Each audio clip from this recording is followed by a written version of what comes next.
ತುದಿಯಲ್ಲಿ ಒಂದು ಗಂಟು ಹಾಕ್ಬಿಡಿ. ಈಗ ಇದನ್ನು ಡಬಲ್ ಮಾಡೋಕ್ಕೆ ಯೂಶಲಿ ಒಂದು ಸಲ ಹೀಗೆ ಮಾಡಿದ್ರೆ ಡಬಲ್ ಆಗುತ್ತೆ. ಬಟ್ ಈ ಟ್ರಿಕ್ಕಿಗೆ ನೀವು ಮಾಡಬೇಕಾಗಿರೋದು ಇದು ಹೀಗಿಟ್ಟು 2 ಸಲ ಮಾಡಬೇಕು. ಅಂದರೆ ಹೀಗಿರೋ ಕೈನ ಫುಲ್ ಒಂದು ರೌಂಡ್ ತೊಗೊಂಡು ಹೀಗೆ ಮೇಲೆ ಬರಬೇಕು. ಮೇಲೆ ಬಂದು ಈ ಕೈ ಮೇಲೆ ಹಾಕಿಗೆ ಈಗ ಹಾಕಿದಾಗ ನೋಡಿ ಇಲ್ಲಿ ನಿಮ್ಗೊಂದು ಈ ಥರ ಸಿಗುತ್ತೆ, ಒಂದ್ರೊಳಗೊಂದು ಹೋಗಿರೋ ಲೂಪು.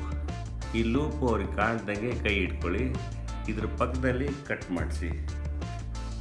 ಕಟ್ ಮಾಡಿದಾಗ 2 ದಾರ ಆದಂಗೆ ಅನಿಸುತ್ತೆ ನೋಡಿ. ಈಗ ಈ ದಾರನ ನೀವು ಬಾಯಲ್ಲಿ ಇದನ್ನು ಎಳೆದ್ಬಿಟ್ರೆ ಆಯಿತು. ಅವಾಗ ಒಂದೇ ದಾರ ಅನಿಸುತ್ತೆ.